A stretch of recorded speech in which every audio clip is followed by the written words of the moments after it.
8వ వచనం, ప్రసంగి 10:8. గొయ్యి త్రవ్వువాడు దానిలో పడును, కంచె కొట్టువారిని పాము కరుచును. దేవునికి స్తోత్రం కలుగును గాక. హల్లెలూయా, హల్లెలూయా. ప్రియమైన వారందరూ గమనించండి, దేవుడు మిమ్మల్ని అందరినీ ప్రేమించాడు. వారంతా కూడా ఎంతగానో కాచి కాపాడి మీ అందరి యొక్క ఊర్ల ప్రయాణాల్లో దేవుడు ఎంతగానో సహాయం చేసి ఈరోజు అనేక మందిని ప్రభు ఈ స్థలానికి నడిపించినాడు. అందును బట్టి సమస్త మహిమాగ్రంథ ప్రభావములు మన యేసుకే చేరును గాక. హల్లెలూయా. ప్రియమైన వారందరూ, ప్రసంగి భక్తుడు తెలియజేస్తూ ఉన్నాడు, దేవుని కాపుదల ఎంత గొప్పదో అది అనుభవించిన వారి జీవితాల్లో అది అర్థమవుతుంది. అంతే కదండి. దేవుని కాపుదలను మనం ఎప్పుడు కూడా ఏం చేయాలి? కోరుకునే వారిగా ఉండాలి. ఎందుకనంటే దేవుని కాపుదల లేకపోతే ఈరోజు ఈ భయంకరమైన లోకంలో అడుగు తీసి బయటికి వెళ్ళిన వారు మరలా క్షేమంగా ఇంటికి వస్తారనే గ్యారంటీ లేని విధానంలో మనం జీవిస్తా ఉన్నాం. మనిషి అనుకుంటున్నాడు కదా, నా తెలివితేటలు చేత నేను నాకున్న జ్ఞానాన్ని బట్టి, నాకున్న నేర్పరితనాన్ని బట్టి నాకు ఎన్నో విషయాలు తెలుసు. నేను ఎన్నో రోజుల నుంచి ఈ రోడ్డు మీద నేను ప్రయాణం చేస్తాను. నాకు ఇచ్చిన వాహనం కూడా నాకు చాలా సురక్షితమైనది, నాకు అనుకూలమైనది, నాకు బాగా తెలుసు దాని గురించి అని చెప్పి అనుకుంటున్న చాలా మంది హేమీలు ఏమైపోతున్నారు? ఈరోజు యాక్సిడెంట్స్ ద్వారా మరణిస్తూ ఉంటున్నారు. కానీ ప్రియమైన వారి ద్వారా గమనించండి, దేవుని కాపుదల ఎంత గొప్పదో. దేవుడు దూరమైనప్పుడు దేవుని కాపుదల నుండి, దేవుని భద్రత నుండి, దేవుని సన్నిధి నుండి, దేవుని మాట నుండి మనం ఎప్పుడైతే దూరం అయిపోతామో మానవుని జీవితం ఎలాంటి తెలుసా? చాలా భయంకరమైనది, చాలా భయంకరమైనది. ఇటువంటి పరిస్థితులలో ప్రసంగి గ్రంథకర్త ఈ వాక్యం ద్వారా ఈ రోజు మీకు కొన్ని విషయాలు నేర్పించాలని ఆశపడతా ఉన్నాడు. ఒకటి ఏంటంటే, కంచె కొట్టు వారిని పాము కరుచును అని ఈ వాక్య భాగంలో. కంచె అనగా ఏమిటి? దాన్ని వేసింది ఎవరు? వేసిన కంచె కొట్టువాడు ఎవరు? కంచె కొట్టుచుండగా ఖర్చు పాము ఎవరు? తర్వాత కొట్టివేయబడిన ఆ కంచెను తిరిగి కట్టేది ఎవరు? ఈ మొదలగు విషయాలన్నీ కూడా ఈ వాక్య భాగంలో పొందుపరచడం జరిగింది. దేవునికి స్తోత్రం కలుగుతాను. నేను కేవలం 3 విషయాలు మాత్రమే మీతో పంచుకోవాలని ఆశపడతా ఉన్నాను. ఎందుకంటే వాతావరణం చాలా భయంకరంగా ఉంది కనుక మిగతా వాక్యాన్ని వచ్చే వారం వీరైతే నేను చెప్పడానికి ప్రయత్నం చేస్తాను. మొట్టమొదటిగా యెషయా గ్రంథము 17వ అధ్యాయము 11వ వచనం చదివితే, యెషయా గ్రంథము 17వ అధ్యాయము 11వ వచనం, నీవు నాటిన దినమున దాని చుట్టూ కంచె వేసిదివి, ప్రొద్దుననే నీవు వేసిన విత్తనములు పుష్పింపజేసిదివి, గొప్ప గాయములను నిక్కటమైన బాధయు కలుగు దినమున పంట కుప్పలుగా కూర్చబడును. దేవునికి స్తోత్రం కలుగును గాక. మొట్టమొదటి మాట, కంచె ఎందుకు అవసరము? మీ ఇంటి చుట్టూ 50 లక్షల రూపాయలు పెట్టి ఒక మంచి గృహం కట్టుకున్నారు అనుకోండి. 50 లక్షలు పెట్టి చక్కగా గృహం కట్టుకున్నాం. ఆ గృహానికి ఏముండాలి? చుట్టూతా ఏముండాలండి? ప్రహరీ గోడ ఉండాలి. 50 లక్షల రూపాయలు వెచ్చించి అందమైన గృహాన్ని కట్టుకొని చుట్టూ ప్రహరీ గోడ లేకపోయింది అనుకోండి, ఒకటి ప్రహరీ గోడ ఉండి కూడా దానికి గేటు లేకపోయింది అనుకోండి, ఎవరు వస్తారండి? దొంగలు వస్తారు. హల్లెలూయా. దొంగ దేనికి వస్తాడు? దోచుకోవడానికి, నాశనం చేయడానికి, పాడు చేయడానికి వస్తాడు. ప్రియమైన వారులారా, సాధారణంగా పంట నాటిన వ్యక్తి దాని చుట్టూ కంచె వేయకపోతే పందులు వచ్చి ఏం చేస్తాయి? ఆ పంటనంతటిని కూడా పాడు చేస్తాయి. కంచె అనగా ఏంటి అర్థం అంటే కాపుదల. ఈ యొక్క నాటిన విత్తనం, దేవుడు ఒక పంటను నాటాడండి. విశ్వాసి అనే వ్యక్తిని సంగమనే పొలంలో దేవుడు విత్తనం నాటాడు. ఆ విత్తనము అభివృద్ధి చెందాలంటే, ఆ విత్తనము ఫలించాలంటే, ఆ విత్తనము ఆశీర్వదించబడాలంటే ఆ విత్తనం చుట్టూ ఏముండాలి? కంచె ఉండాలి. ఏంటా కంచె? ప్రార్థన అనే కంచె ఉండాలి. దేవునికి స్తోత్రం కలుగును గాక. వాక్యము అనే కంచె ఉండాలి. విశ్వాసము అనే కంచె ఉండాలి. ఈ మూడు మన జీవితంలో లేదనుకోండి, ఏమైపోతుంది? పంట పాడైపోతుంది. ఒక రైతు తన పొలంలో ఎంతో ప్రయాసపడి పెట్టుతాడు విత్తనాలు. దేనికోసం? ఫలాన్ని అనుభవించడం కోసం.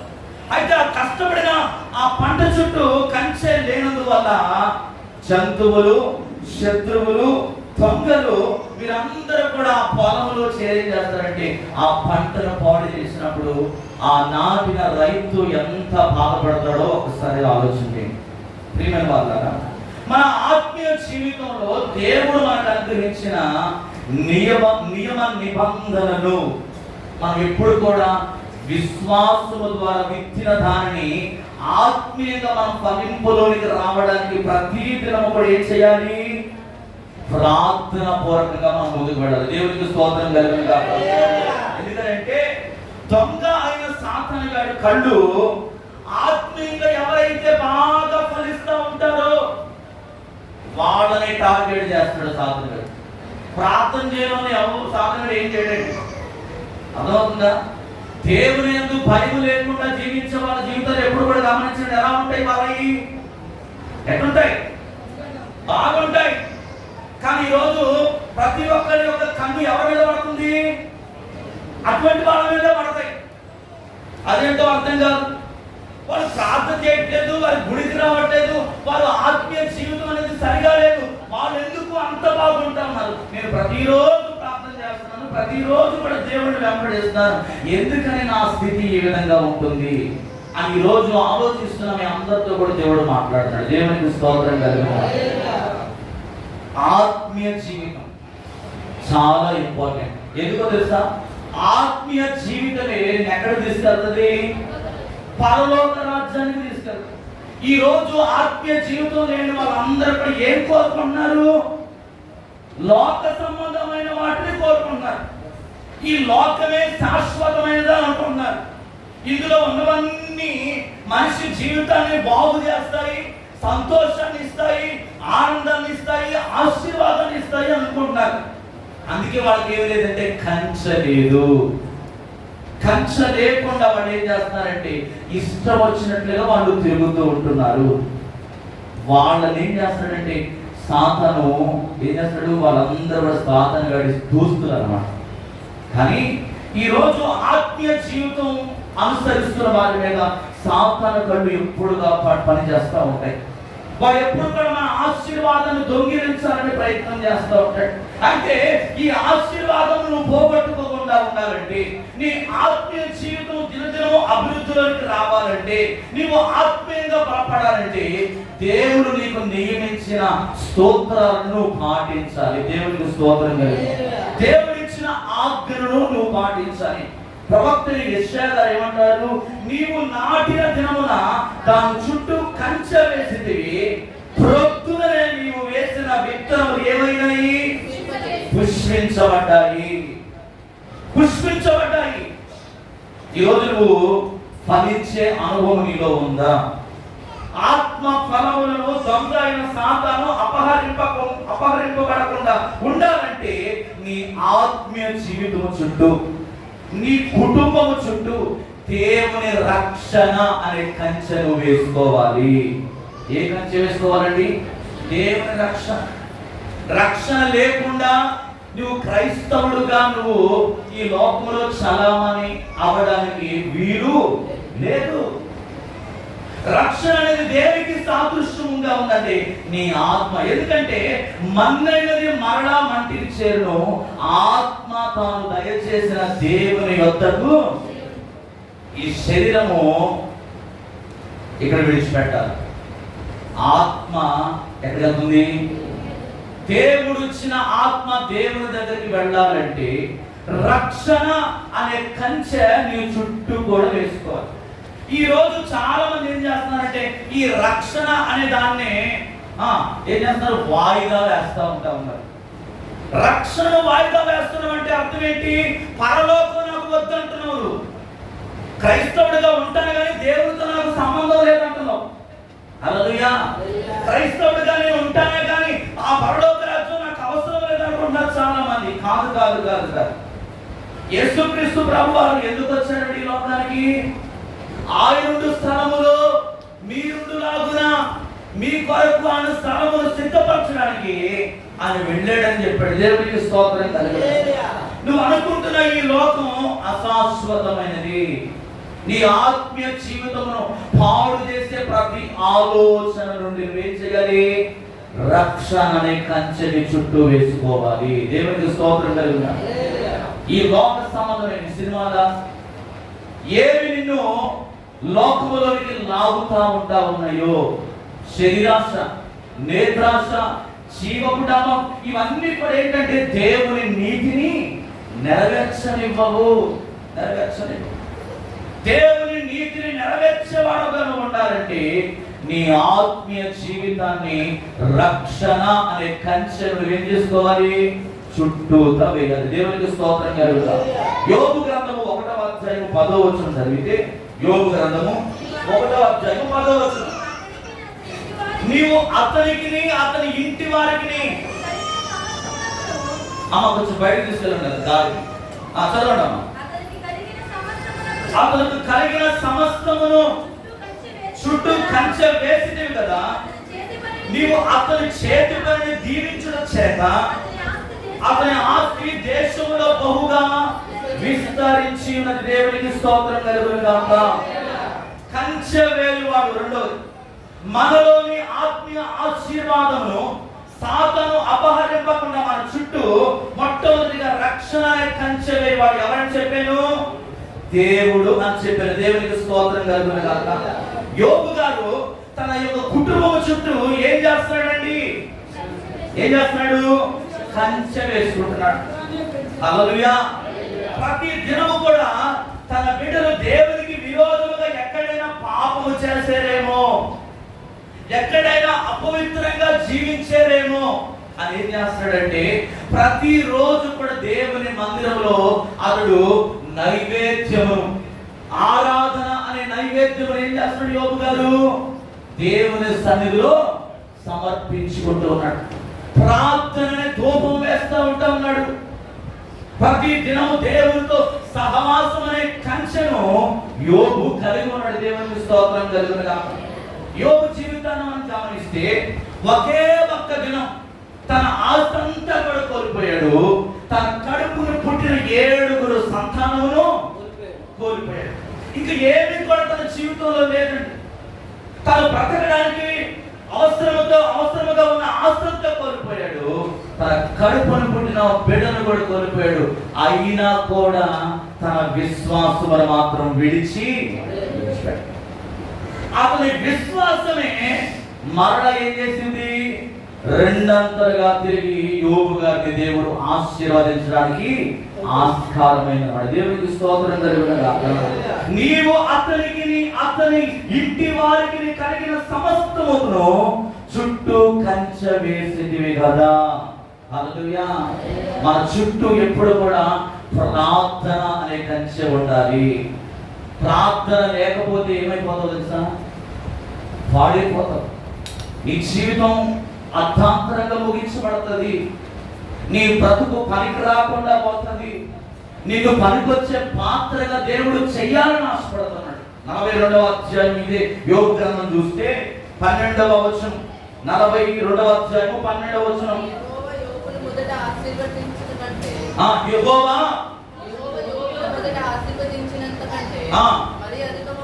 మరి అధికముగా ఆశీర్వదించెను. అతనికి 14,000 గొర్రెలను, 6,000 ఒంటెలను, 1000 జతల ఎడ్లను, 1000 ఆడు గాడిదలు. దేవునికి స్తోత్రం కలుగును గాక. దేవుడంట తన బిడ్డల జీవితాల చుట్టూ కంచె వేయువాడు. ఈ సంగతి ఎవరు తెలుసండి? సాతానుకు బాగా తెలుసు.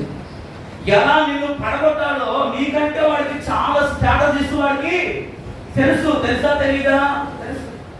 నువ్వు 5 ఆకులు జరిగితే వాడికి 10 ఆకులు ఎక్కువ చదివినోడే. దేవుని స్తోత్రం కలుగుతాడు.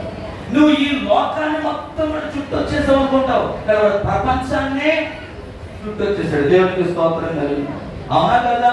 యేసుక్రీస్తు ప్రభు వారి విషయంలో ఏమన్నాడండి? ఇదిగో నీవు నాకు మొక్కితే ఏమన్నాడు? ఈ లోకమంతా కూడా నేను నీకు ఒక ఎత్తైన కొండ మీద తీసుకెళ్ళిపోయాడు. ఇదిగో దోతలు నీ చేతులు తమ చేతుల మీద పట్టుకుంటారని చెప్పావుగా. వాటి ప్రపంచమే తెలుసండి. నీ జీవితం నా జీవితం ఎంత. అందుకని సాతానుగాడు ఏం చేస్తున్నాడు తెలుసా? దేవుడు వేరు అగ్ని కంచెను దాటుటకు సాతానుకి ఏమి లేదు, అధికారం లేదు.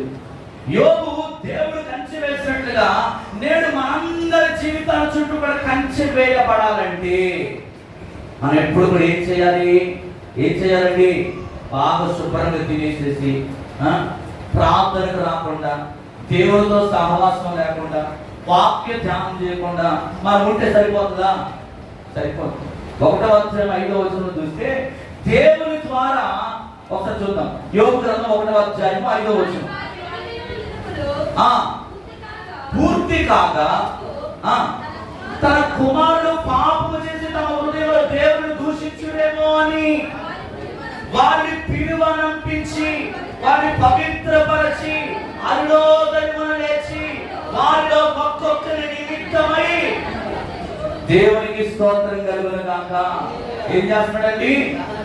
ఒక్కొక్కరి నిమిత్తమై వారిని పిలువనంపించి అరుణోదయమున ఏం చేస్తున్నాడు? బాగుగా అర్పిస్తున్నాడు. ఒకరోజు చేశాడా? ప్రతి దినము. దేవునికి స్తోత్రం కలుగును గాక.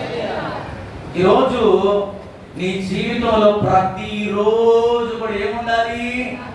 ప్రార్థన ఉండాలి.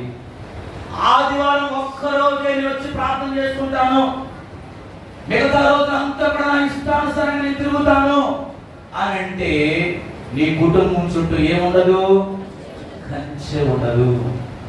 కంచె లేని కుటుంబాన్ని పాము వచ్చి ఏం చేసిందంట? సాతాను గడికి నువ్వే ఏం చేస్తున్నావంటే, రారా నాయన మా ఇంట్లోకి వచ్చి మా ఇంట్లో టెస్ట్ చేసుకొని కూర్చో. ఎందుకంటే నువ్వు నేను పరంపర. దేవునికి స్తోత్రం కలుగుగా. మా ఇంట్లో దోస్తున్నాం దా అని చెప్పి ఎవరు ఆహ్వానిస్తున్నాడు? వాడు రావాల్సిన అవసరం లేదు. నువ్వే ఏం చేస్తున్నావు అంటే వాడిని తీసుకొచ్చుకొని ఇంట్లో పెట్టావు. వాడు వచ్చాడు అనుకో, ఏం తీసేస్తాడు? నీలోంచి సమాధానం తీసేస్తాడు, నెమ్మదిని తీసేస్తాడు, ఆరోగ్యాన్ని తీసేస్తాడు, ఐశ్వర్యాన్ని తీసేస్తాడు. అనేక రకాలుగా నీకు ఉపయోగపడే ప్రతి ఆశీర్వాదాన్ని వాడు ఏం చేస్తాడంటే దొంగలిస్తాడు. కుమారుడు ఏం చేస్తాడంటే పిలువనంపించి ప్రతి దినము అరుణోదయం అనేసి. ఈరోజు ఎంతమంది ఉదయకాలం ప్రార్థన చేస్తున్నారు? ఎంతమంది అండి? చేతులు ఎత్తండి. ఎంతమంది ప్రార్థన చేసిన ఉదయకాలం లేవగానే? మిగతా వాళ్ళ సంగతి సగమే చేసావా? హల్లెలూయా. ప్రార్థన పరిస్థితులను మారుస్తుంది.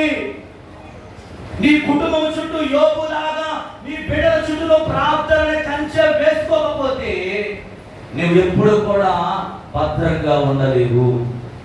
సమాధానం నీ జీవితంలో ఏర్పడవాలంటే, శాంతి సమాధానం నువ్వు పొందుకోవాలంటే యోబులాగా నువ్వు ప్రతిరోజు నీ కుటుంబం కొరకు దహన బలులను అర్పించేవాడుగా నీవు ఉండాలి. దేవునికి స్తోత్రం కలుగును గాక.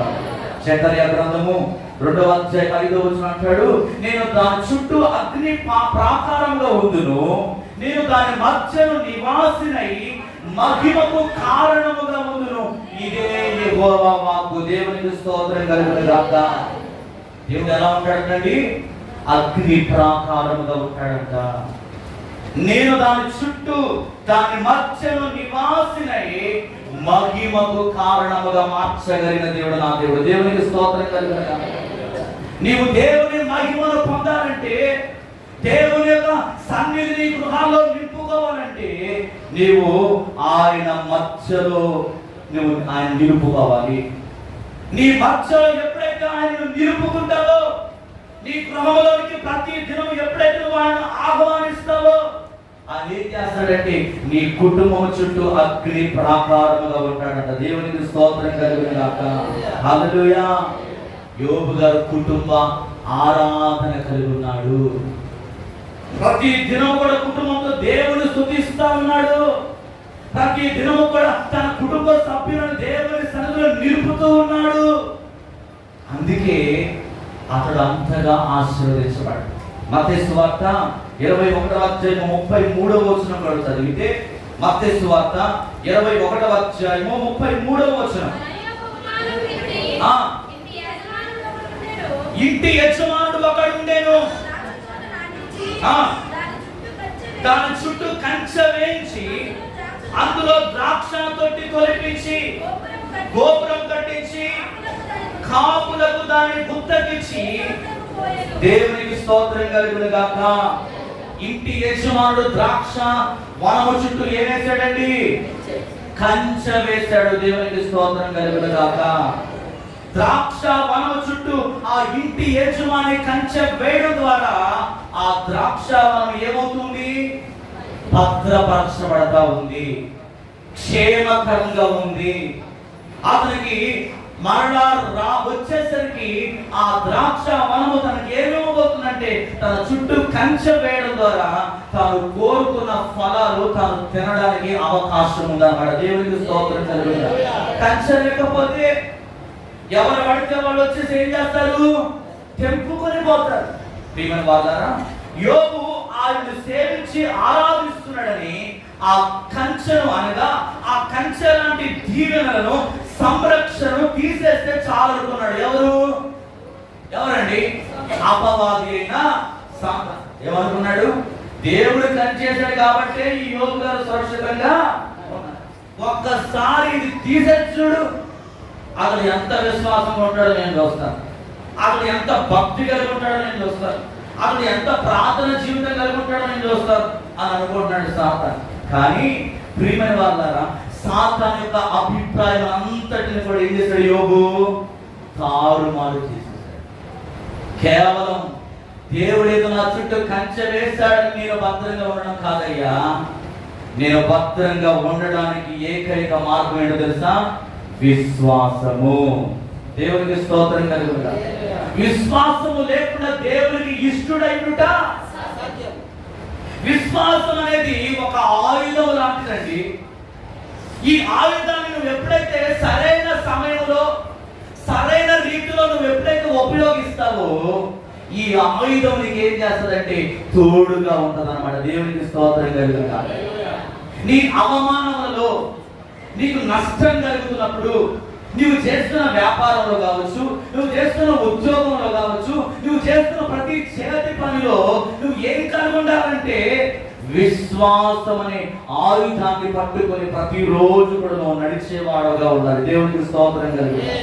ఎప్పుడైతే ఈ విశ్వాసం వచ్చి నువ్వు అడుగులు వేస్తావో దేవుడు ఎప్పుడు కూడా సిగ్గుపరచడు. సాతాను అనుకున్నాడు కదా, దేవుడు తన చుట్టూ కంచి వేశాడు కాబట్టి ఈ ఆశీర్వాదం యోబు గారు అనుభవిస్తున్నాడు, లేకపోతే కొట్టిదే అనుకుంటున్నాడు. కానీ యోబు గారు కేవలం దేవుని యందు విశ్వాసం ఉంచి ఉన్నాడు. దేవునికి స్తోత్రం కలుగును. కేవలం విశ్వాసమును బట్టే అతడు అంతగా ఆశీర్వదించబడతా ఉన్నాడు. దేవునికి స్తోత్రం కలుగును. ఈరోజు నీకు కంచె ఉందా? ఈరోజు నీ చుట్టూ కంచె వేసుకోగలుగుతున్నావా? మూడవది ఏంటంటే ముళ్ళ కంచె. ఏం కంచె అండి? ముళ్ళ కంచె.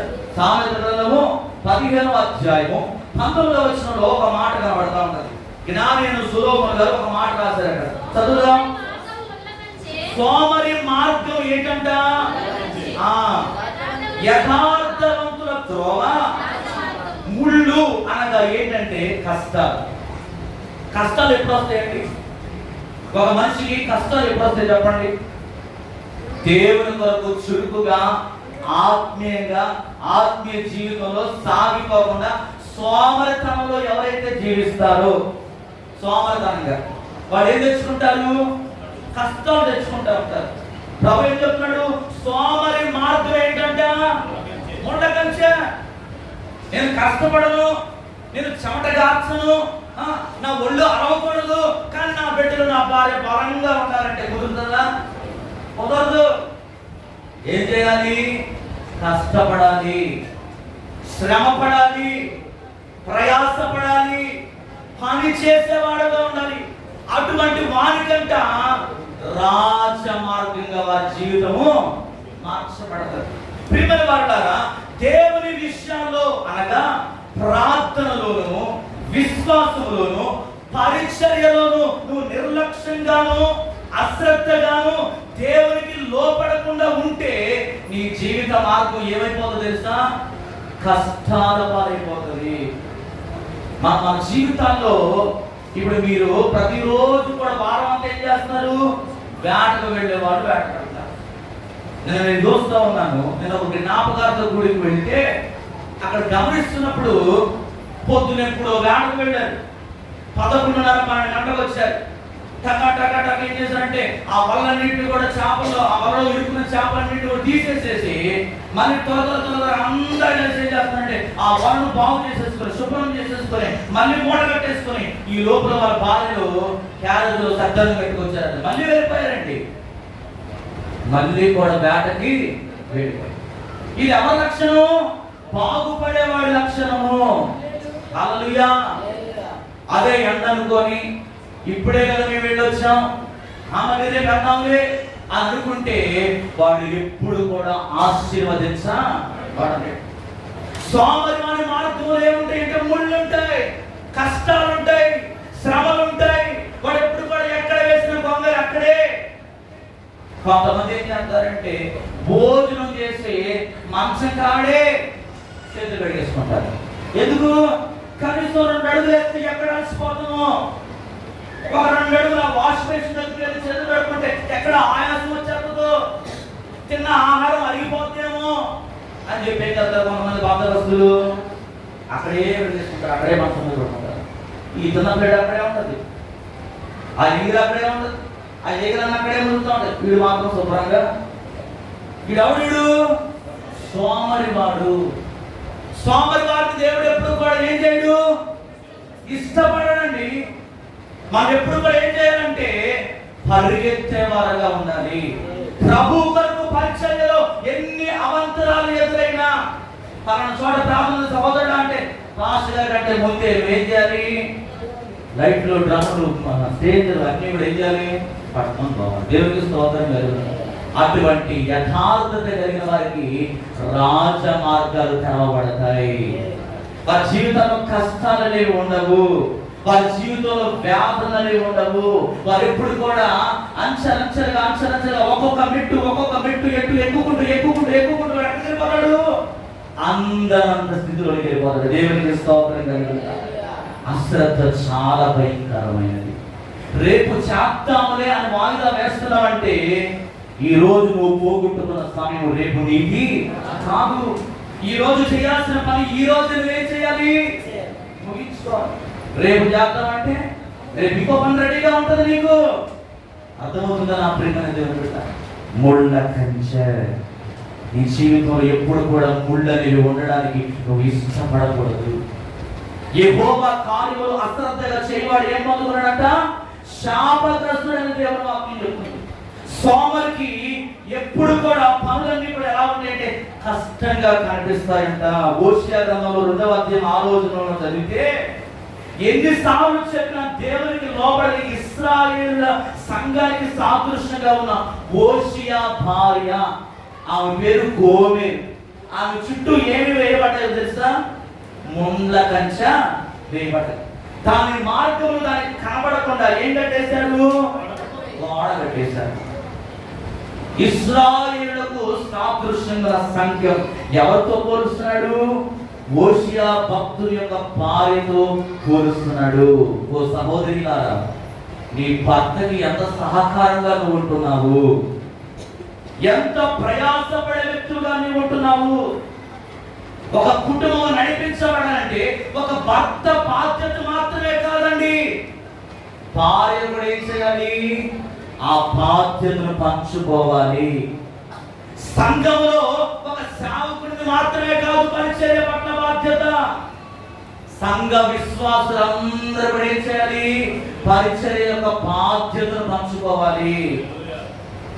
హల్లెలూయా. 35 సంవత్సరాల నుండి ఆత్మీయతలు గారు భారం మోస్తూ ఉన్నారు. ఈరోజు దేవుని మహాకృపను బట్టి వారి మీ దగ్గర నుంచి ఏమి కూడా ఆశించట్లేదు. కేవలం చేయాల్సింది ఏంటి? శుక్రవారం ప్రార్థనకు రావడం, మంగళవారం గొలుసు ప్రార్థనకు రావడం, నెలలో చివరి రాత్రి ఆమ్లెట్ ప్రేయర్కి, ఆదివారం ఆరాధన. హల్లెలూయా. ఇంతమంది విశ్వాసులు సంఘమంతా నింపబడిపోతే ఆత్మీయతని కడుపు ఏమైపోతుంది? ఏమైందండి? నిండిపోతా లేదా? మధ్యాహ్నం అన్నం కూడా తినబుద్దిగా. అది ఎవరైనా రాలేదనుకోండి, ఏమనిపిస్తుంది? సేవకుల మనసు కానీ ఆత్మీయతల మనసు కానీ ఏమవుతుంది? నేనైతే వెతుకుతా ఉంటాను అనమాట. వచ్చారా పలానా వాడు, ఈ వ్యక్తి ఎందుకు రాలేదు, ఆయన ఎందుకు రాలేదు, ఈ సహోదరుడు ఎందుకు రాలేదు అని వెతుకుతా ఉంటాను నేను. హల్లెలూయా. ఎందుకో తెలిసిన, మీరందరూ కూడా ఆత్మీయమైన బిడ్డలు. మీరు ఎప్పుడు కూడా దేవుని సన్నిధిని అనుభవిస్తేనే మీరు దీవించబడతా ఉంటుంటే మాకేం కలుగుతూ ఉన్నది?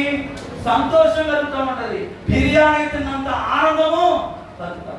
అందుకనే సంఘములో ఉన్న ప్రతి ఒక్కరు కూడా పరిచర్య పట్ల ఏం తీసుకోవాలి? శ్రద్ధ కలిగిన వారిగా ఉండాలి. మనం ఎప్పుడు కూడా సోమవారం ఉండకూడదు. సోమవారం ఉండి, అయ్యా నన్ను ఎందుకు దీవించట్లేదయ్యా, నా స్థితిని ఎందుకు మార్చట్లేదయ్యా, నేను కాకుండా వాడు దేవుడు నమ్ముకున్నారు, వాళ్ళేమో బిల్డింగ్ మీద బిల్డింగ్ కట్టేస్తున్నారు, కార్లు కొనుక్కున్నారు, బండ్లు కొనుక్కున్నారు. ఎందుకు ఎడుతావు వాడి మీద? హల్లెలూయా. ఎందుకని ఎడుతున్నావు?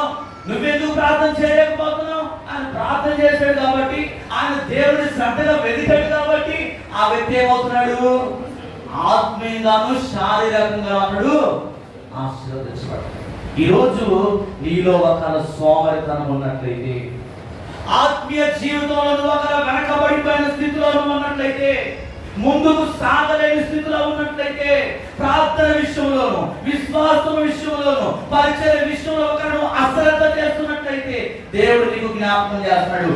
ఓషియా భార్య తన మార్గంలో ఏమైపోయిందంటే ముండ్ల తుప్పగా మారిపోయింది. కనబడకుండా గోడ కట్టివేయబడ్డది. విలాప వాక్యములు 3వ అధ్యాయం 7-9 వచనాలు చదివితే, ఆయన నా చుట్టూ కంచి వేసి ఉన్నాడు, నేను బయలు వెళ్ళకుండానట్లు బరువైన సంఖ్యలు నాకు వేసి ఉన్నాడు, నేను బతిమాలి మొరలిడినను నా ప్రార్థన వినపడకుండా తన చెవిని మూసుకొని ఉన్నాడు. ఆయన నా మార్గములకు అడ్డముగా చెక్కుడు రాళ్ళు కట్టి ఉన్నాడు, నేను పోల్చాలకుండా ఏం చేస్తాడంట? నీ చుట్టూ ఏమేసాడు? ప్రార్థన లేకపోతే, దేవుని పరిచర్య పట్ల భారం లేని వారి జీవితాలను దేవుడు ఏం చేస్తాడంటండి? కంచె వేసేస్తాడు. నువ్వు బయటికి రాకుండా బరువైన సంఖ్యల చేత నిన్ను బంధించేస్తాడు ఆయన. నువ్వు ఎంత బతిలాడుకున్నా ఇది ఎప్పుడు మాట్లాడుతున్నాడంటే దేవుడు ఎప్పుడండి? ఆయన రాకడ సమయంలో. ఆయన రాకడ సమయం గురించి దేవుడు ముందుగానే ఈ రోజు దేవుడు నీకు బయలుపరుస్తున్నాడు. నువ్వు ఎంత బతిమాలినా ఆయన ఏం చేయడంట? వినడు. నువ్వు ఎంత గోల చేయి, ఎంత ప్రార్థన చేయి, ఆయన చెవులు ఏం చేస్తాడంటే మూసుకొని ఉంటాడంట. ఆ పరిస్థితి మన జీవితంలో రాకుండా ఉండాలంటే మనలో ఉన్న అవిధేయత అనే సోమరతనాన్ని మనం ఏం చేయాలి? దేవుని మాటకు లోబడి సోమరతనాన్ని నువ్వు ఎప్పుడైతే విడిచిపెడతావో అప్పుడే నువ్వు దేవుని యొక్క భద్రత నువ్వు పొందుకోవాలి. సామెతల గ్రంథము ముగించేస్తాను. 24వ అధ్యాయం 30-31 చదివితే, సామెతల గ్రంథము 24వ అధ్యాయము చదువు.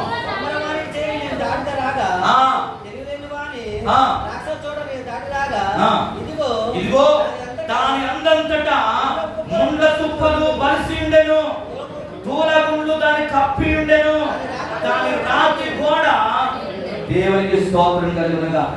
సోమరి వాని చేరు దాటిలాగా ఏం కనబడుతుందట? ఏం కనబడుతుందండి? ముండ్ల తుప్పలు కనబడతా ఉన్నాయి. ముండ్లు ఏం చేస్తాయి? ఏం చేస్తాయి? అంచి వేస్తాయి. ఎదగనివ్వకుండా, ఎందులో? ఆత్మీయ జీవితంలో ఎదగనివ్వకుండా, శారీరకంగా ఎదగనివ్వకుండా, ఆత్మ ఫలములను పొందనివ్వకుండా ఈ సోమరితనం ఏం చేస్తుందంటే, ఈ ముండ్లు ఏం చేస్తాయంటే నిన్ను అణిచివేస్తాయి. అణిచివేయబడినప్పుడు ఏం పొందుకోలేవంటే నువ్వు ఫలాలను పొందుకోలేవు, ఆశీర్వాదాన్ని పొందుకోలేవు, అభివృద్ధిని పొందుకోలేవు. ఈరోజు క్రైస్తవుడుగా మనకి ఏముండకూడదు? సోమరితనం ఉండకూడదు. అందుకే దేవుడు ఏం చెప్పాడు? మీరు రక్తక్షరమైన మెలకువగా ఉండి ప్రార్థన చేయండి. అది ఏం చెప్తున్నారు? అయినా నిద్ర మా కన్నులకు చాలా భారంగా ఉంది. పడుకుంటున్నారు, ఎంతకాలం పడుకుంటావు? ఎన్ని రోజులు పడుకుంటావు? హల్లెలూయా. పడుకొని ఏమైపోతావు? ఏమైపోతావు తెలియదు. దేవుని స్తోత్రం. మెలకువగా మనకు అవసరము. ఆత్మీయమైన ఫలాలను మనం పొందుకోవాలంటే ఆనాడు యోబు గారు ఎలాగైతే ప్రతి దినము వారి కుమారుల విషయంలో దేవునికి ఆరాధన ధూపాన్ని వేశాడు, ఈ రోజు నువ్వు ఆత్మీయమైన అభివృద్ధిని పొందుకోవాలంటే నువ్వు ప్రతిరోజు కూడా శ్రద్ధ గలవాడు ఐశ్వర్యవంతుడు అవుతాడంట. హల్లెలూయా. శ్రద్ధ కలిగి నువ్వు పని చేస్తే నువ్వు ఎవరి దగ్గర కూడా చెయ్యి చాపో, నువ్వు ఇచ్చేవాడిగా మారిపోతావు. లేవిలో ఉన్న వారికి సహాయం చేసే వ్యక్తులుగా నువ్వు మారుతావు. అందుకనే శారీరకమైన మెలుపు మనకు అవసరం. దేవుని రాజ్యంలో మనం చేరాలంటే ఇదిగో ఈ విలాప వాక్యములో ఉన్న మాటలు మన జీవితంలో పని చేయకుండా ఉండాలంటే మనం ఎప్పుడు కూడా మెలుకోగలిగి దేవుడు ఎప్పుడు వస్తాడో తెలియదు. ఆయన స్వరమును వినడానికి, ఆయనతో పాటు ఆయన రాజ్యంలో ప్రవేశించడానికి నువ్వు ఎప్పుడు కూడా ఆత్మీయమైన మెలకువ నీకు అవసరమని దేవుడు జ్ఞాపకం చేస్తాడు. దేవునికి స్తోత్రం కలిగి. ఎన్ని విషయాలు చెప్పారండి? 3 విషయాలు. ఒకటేంటి? కంచె ఎందుకు అవసరం? కాపుదల, రక్షణ. రెండవది, కంచె వేయవాడు ఎవరు? దేవుడే. ఏ కంచె? అగ్ని కంచె. మూడవది ఏంటి? ముండ్ల కంచె. ఇది దేనికి సాదృశ్యం? సోమరితనానికి సాదృశ్యం. అశ్రద్ధగా ఉండకూడదు. దేవుని పరిచర్యలో మనం ఎలా ఉండాలని చెప్పాడు? శ్రద్ధ కలిగి దేవుని కొరకు పరిగెత్తినప్పుడు దేవుని ఆశీర్వాదాలు నీవు పొందుతావు. కనుక ఈ మధ్యాహ్న కాల సమయంలో ఈ 3 రకాల అనుభవాలు మన జీవితంలో ఉన్నాయో లేవో, దేవుని మాటకు మనం లోబడే వారిగా ఉన్నామా, లేకపోతే నాకు తెలుసులే, నాకు అన్ని తెలుసు, నేను ఎప్పుడు నుంచో దేవుని వెంబడిస్తున్నానని ఒక నిర్లక్ష్య వైఖరితో నీవు ఉంటే నీ ప్రార్థన ఆయన వినడు. ఆయన మూసేశాడు ద్వారం. ఆయన మూసేస్తే ఎవరు కూడా, ఈరోజు ఆయన మూయకుండా ఈ ద్వారాలు తెరవబడినప్పుడే ఆయన నువ్వు ఎదుర్కోవడానికి ప్రయత్నం చేయి. అటువంటి కృప పరిశుద్ధాత్మ దేవుడు మీ అందరికీ దయచేయుగాక. ఆమేన్. అందరూ కూడా తలలో వంచుదాం. మిగతా విషయాలు వచ్చే వారు ధ్యానం చేద్దాం. అందరం కూడా కండ్లు మూసుకుందాం. అందరూ కూడా కండ్లు మూసుకుందాం. రోగి తప్పువాడు దానిలో పడును, కంచె కొట్టు వారిని పాము కలుసునని ప్రసంగి భక్తులు జ్ఞాపకం చేస్తాడు. ఈరోజు కంచె వేయువాడు దేవుడు. వాక్యం అనే కంచె చుట్టూ వేసు, రక్షణ అనే కంచె నీలో ఉండాలి.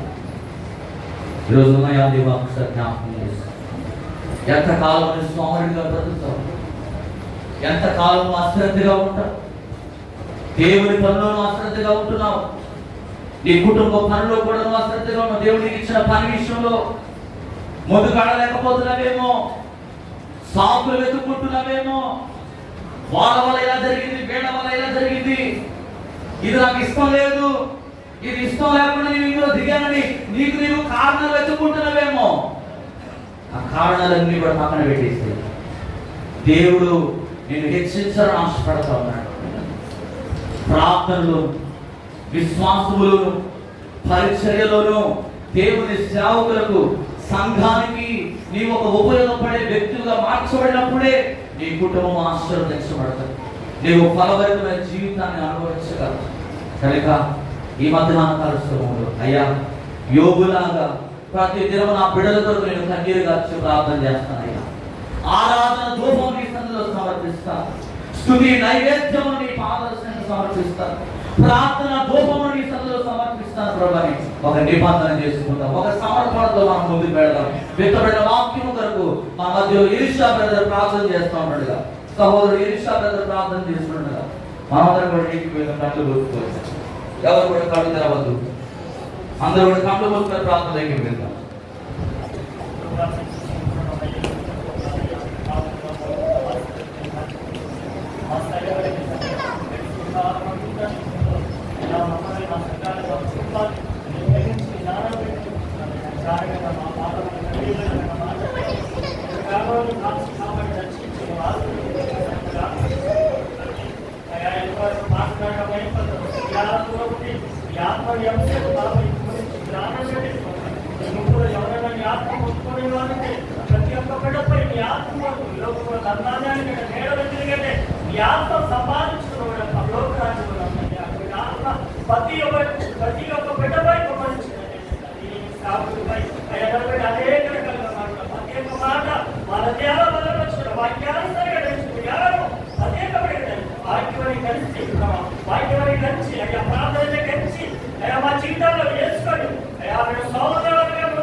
దేవునికి స్తోత్రం కలుగును గాక. హల్లెలూయా, హల్లెలూయా.